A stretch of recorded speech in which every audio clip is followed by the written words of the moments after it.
They had never failed like this before. From the coasts of England to the rivers of Europe, the Vikings didn't just conquer kingdoms, they shattered them.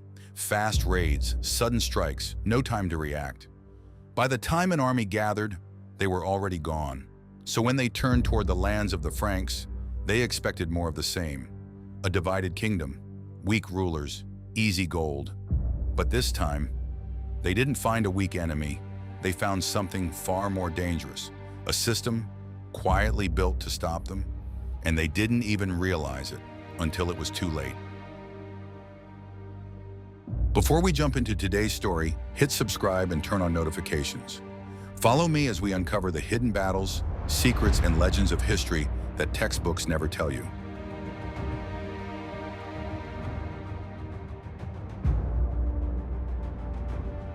To understand what happened, you have to see Francia through Viking eyes. By the early 840s, Charlemagne had been dead for nearly 3 decades, and his once unified empire was already crumbling from within. His son, Louis the Pious, had tried to hold it together. He failed.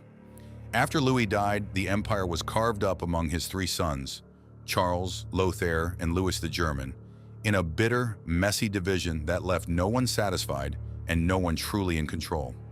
From the outside, it looked like collapse. From the Viking perspective, it looked like an invitation. They'd seen this play out before. A strong ruler dies, and everything that held the kingdom together starts to fall apart. Borders weaken, defenses crumble. Local lords start looking after themselves instead of the crown. It was a familiar rhythm, and the Vikings had built their entire way of war around exploiting it. So they came. Not in one massive invasion, but in a relentless wave of smaller targeted strikes. They slipped in through the rivers, the Seine, the Loire, the Garonne, turning these natural highways into invasion routes. Their longships were marvels of engineering, shallow enough to navigate narrow waterways, fast enough to outrun any pursuit, and crewed by warriors who had been fighting since they could hold an axe. Paris, Rouen, Nantes, Bordeaux. One by one, the great cities of Francia fell or paid ransom.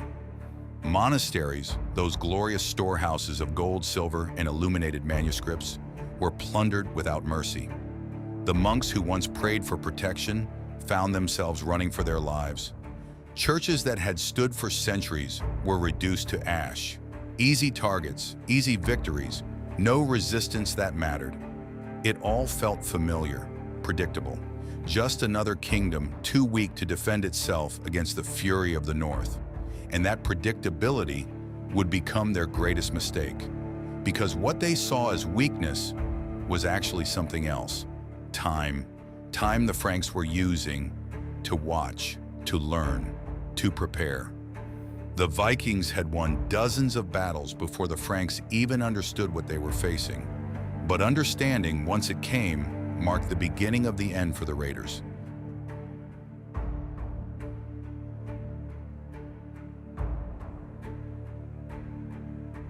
As cities burned and monasteries fell, one man refused to respond the way everyone expected. His name was Charles the Bald. He was the king of West Francia, the western portion of Charlemagne's fractured empire, which would one day become France. And by every reasonable measure, he should have been easy prey. His kingdom was disorganized. His nobles were often disloyal. His treasury was drained by years of war and tribute payments. But Charles possessed something his predecessors had lacked: patience. And the willingness to do nothing when nothing was the right move. The obvious strategy was to chase the Vikings, raise an army, march toward the river, and drive them out in a blaze of glory. That's what everyone expected. That's what every other king had tried. But Charles didn't. He didn't rush to battle, didn't send armies charging toward the rivers, didn't waste lives and resources in a desperate attempt to match speed with speed. Instead, he watched. He studied the raids again and again. He analyzed where the Vikings entered, how long they stayed, how they escaped. He collected reports from every corner of his kingdom, piecing together a picture of his enemy that no one had ever bothered to assemble. And he noticed something others missed. The Vikings weren't winning because they were stronger. They were winning because they were faster. Speed was everything. speed to strike, speed to leave, speed to avoid consequences. Everything the Vikings did depended on their ability to be somewhere else by the time a serious response arrived.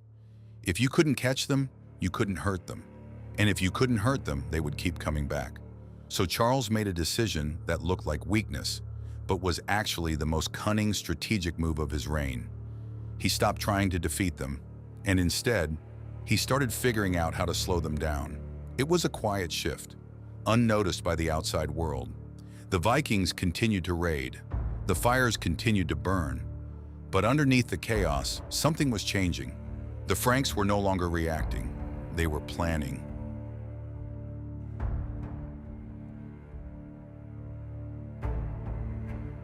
The next raids didn't go the same way. At first, everything looked normal. Viking ships entered the rivers, just like before. The warriors were confident. They'd done this 100 times. They knew the waterways, the weak points, the villages that would pay the most silver. But something had changed, quietly, gradually. The rivers were no longer open. In 864, Charles issued the Edict of Pitre, ordering that fortified bridges be built on key rivers. Only a few were ever completed, but they were positioned at the most critical choke points, at Pont de l'Arche on the Seine and Le Pont de Seine on the Loire. These weren't simple crossings, the kind that could be burned or bypassed. These were fortifications, heavy stone structures built with purpose, guarded by soldiers, positioned exactly where they would do the most damage to Viking mobility. At first, the raiders didn't understand. They'd seen bridges before. They'd burned them before. A wooden bridge was no obstacle to a determined crew of Norsemen, but these were different, stronger, wider, heavily defended, and positioned exactly where they mattered most, at the narrow points, the shallow crossings, the places where a longship had no choice but to slow down. For the first time in their history of raiding Francia, their movement wasn't free. Ships slowed, routes narrowed, options disappeared. And behind those obstacles, something else waited. Local forces, not large armies, not overwhelming strength, just enough to delay, just enough to block, just enough to hold them in place while word traveled to the nearest garrison. And for the Vikings, time was the one thing they could never afford to lose. Every hour spent trying to pass a defended bridge was an hour that gave the Franks more information, more time to organize, more time to prepare a response. The rhythm of their raids began to fracture.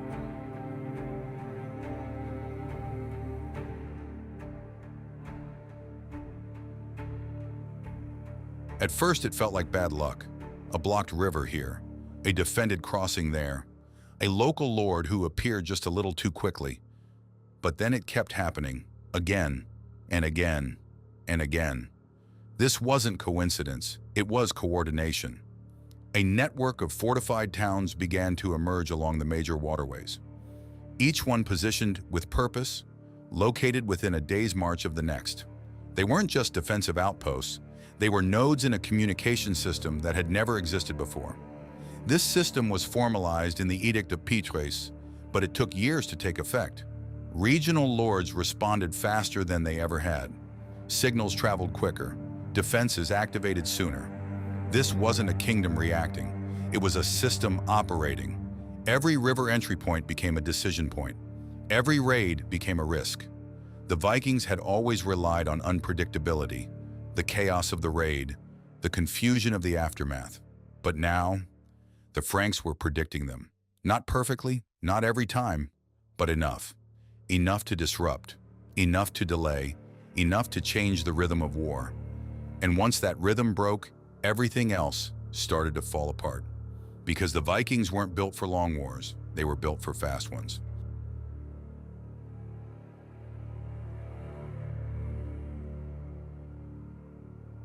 This is where the shift truly began.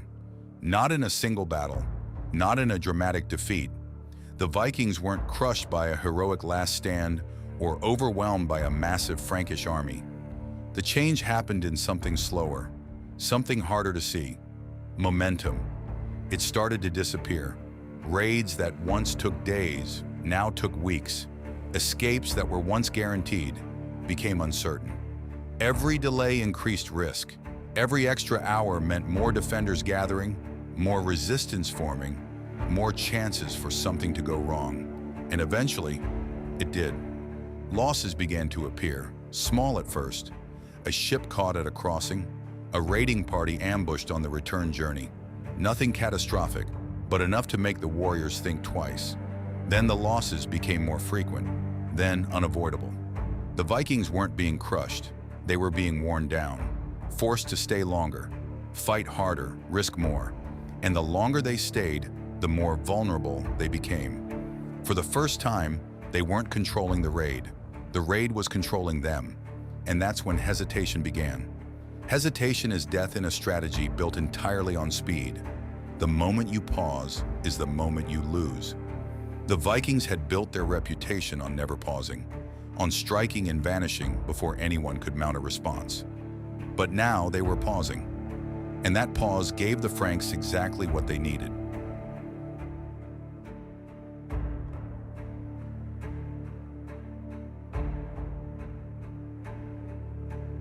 Something unexpected happened next. The Vikings adapted, but not in the way anyone expected. They didn't double down on raids, didn't come back with bigger forces or more aggressive tactics. Instead, something far more pragmatic occurred. Some of them stayed. They settled along the coasts, built communities, made agreements with the very rulers they once attacked. They became farmers, traders, even mercenaries. It wasn't surrender, it was recognition. They understood something now. This kingdom could not be broken the old way. The bridges, the fortified towns, the communication network, it all worked. Not perfectly, not instantly, but consistently. And consistency was something the Vikings couldn't easily overcome. So they changed. From raiders to settlers, from enemies to participants. It was a complete reversal. And it happened not because they were defeated in a single grand battle, but because the game itself had fundamentally changed. The system had won.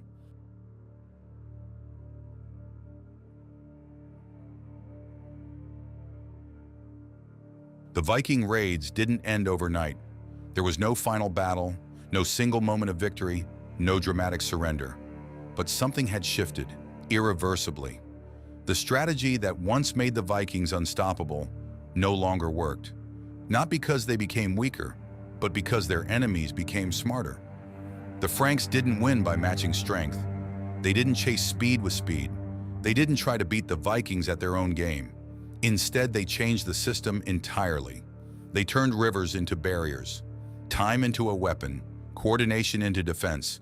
They didn't stop the Vikings at the coast, they stopped them everywhere. And once that happened, the age of unstoppable raids began to fade. Across Europe, others learned. Others adapted. Others built similar defenses, fortified rivers, signal networks, regional coordination. The window that once made every kingdom vulnerable to lightning raids began to close, and it never fully opened again. The Vikings, who had once defined the rules of war, found themselves playing by new ones.